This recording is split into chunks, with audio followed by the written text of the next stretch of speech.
This is level P, list 8. We've got the day 1 page where we're revising AR for that R sound in words. So we've got, let's get our highlighter ready and we can highlight the sound as we go. Scarf, starve, darling, harvest, harness, hardware, harbour, ajar, regard and bargain.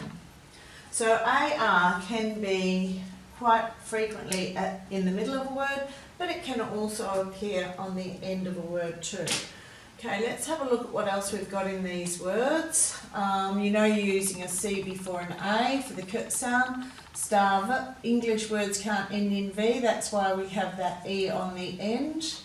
Darling, you've got the ing on the end there. Harvest, just remember it's EST on the end. Harness, you've got the ESS as the finish there. Hardware, you've got the ARE for the air sound there. Harbour, you've got the OUR for the OR sound. Ajar, that means it's a long vowel sound. We wouldn't double the J anyway in a word. Regard, we've got a long vowel sound there too. And bargain, we've got the AI making a long A sound here. You're also using the A to make the G say G as well, make its hard sound. Okay, let's go back and look at what these words mean. Scarf is a piece of material that you may wear around your neck to keep you warm. Starve means that you're hungry or you haven't had enough food. Darling is an endearment that a person may use to another person who they love a lot. Harvest is where we collect the grain or fruit or vegetables from a crop. A harness is the straps that we use to help contain or control an animal. Or join other bits too, so that lead is joined onto the harness.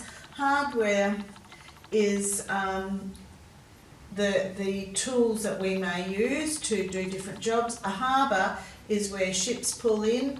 Ajar means it's left open a little bit. Regard is where we sign off, it's a term that we use to sign off on letters. Regards, we would usually put the S after it. You might say with kind regards or warm regards. It can also mean to refer to something like, if you say something like in regard to the matter of the pool fencing, so you're referring to another issue. And a bargain is where you get something on sale, it's cheap, or where you attempt to get a good deal from someone. So let's go through those words and we'll read, sound, spell, cover, write and check them. So scarf, scarf, scarf, scarf, S-C-A-R-F, S-C-A-R-F, S-C-A-R-F, S-C-A-R-F.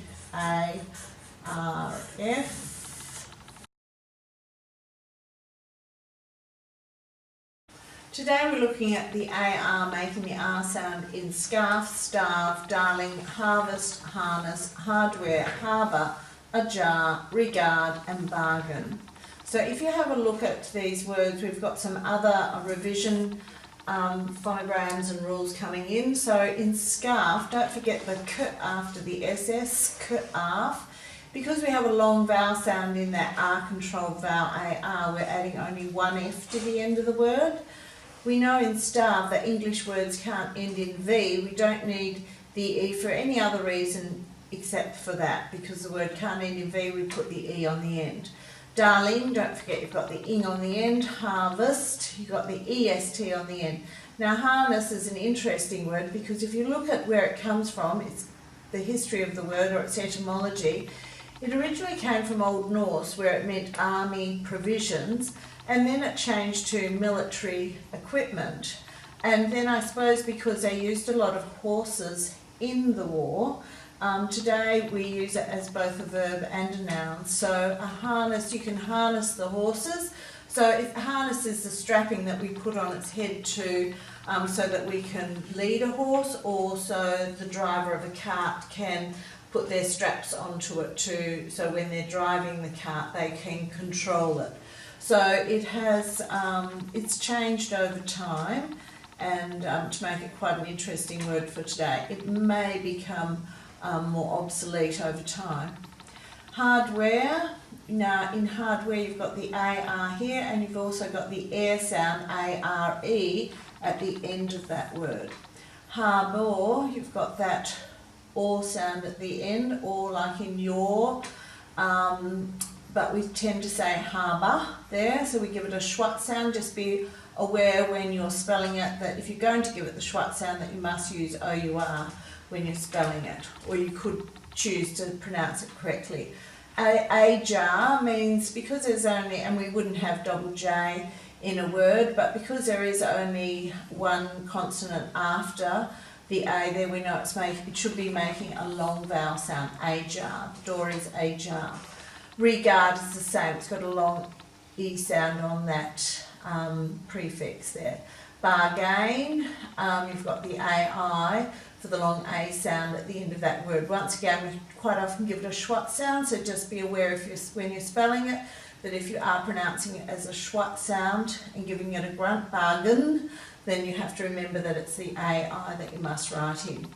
Now in this set here, you're just filling in the missing words from the list above, and down here you've got to find synonyms and antonyms for these descriptive words. So synonyms, of course, mean the same, antonyms mean the opposite. These words we're using the AR for the R sound, so we've got scarf, starve, darling, harvest, harness, hardware, harbour, ajar, regard, bargain. So down here you have to write in the plural form. Now there's some tricks in this, so you'll need to be thinking. So usually, and we know this well, that if you hear S at the end of a word, you just write an S, and if you hear IS at the end of a word, you write ES. So that will apply to some of these words. But we've also got this where if a word ends in F, sometimes we change the F to a V before we add the ES, so we're adding VES and getting rid of the F, and sometimes we leave the F in and just add the S. So the way to know whether you do change it or not is to listen to the way you say the word and go for the one that sounds more correct. So will we say scarves or scarves? Okay, we're going to say scarves, so that means we're going to have to change the F to a V add the ES. So you're going to have VES at the end of the word.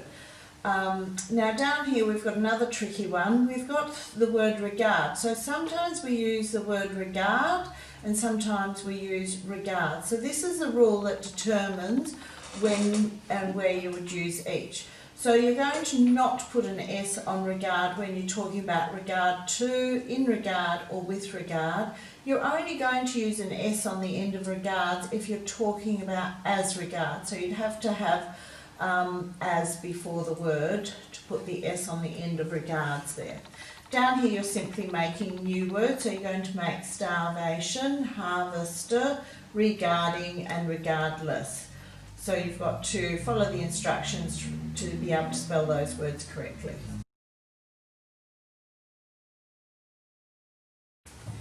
These are nouns, verbs and adjectives that we're talking about today, and what you're seeing is that we can have one word that could be both a noun, a verb and an adjective. So take the word cook. Richard likes to cook barbecues in summer, it's a verb. Arabella is an amazing cook, it's a noun. Arthur bought a new cookbook, it's an adjective. So we've done a little bit of a Superman thing here. Is it a noun? Is it a verb? Is it an adjective? No, it's a super word. It's the same word but used differently. So some words can have multiple uses. So identify whether the underlined word is a noun, a verb or an adjective. So you can just use N, V or A at the start of these sentences to do that.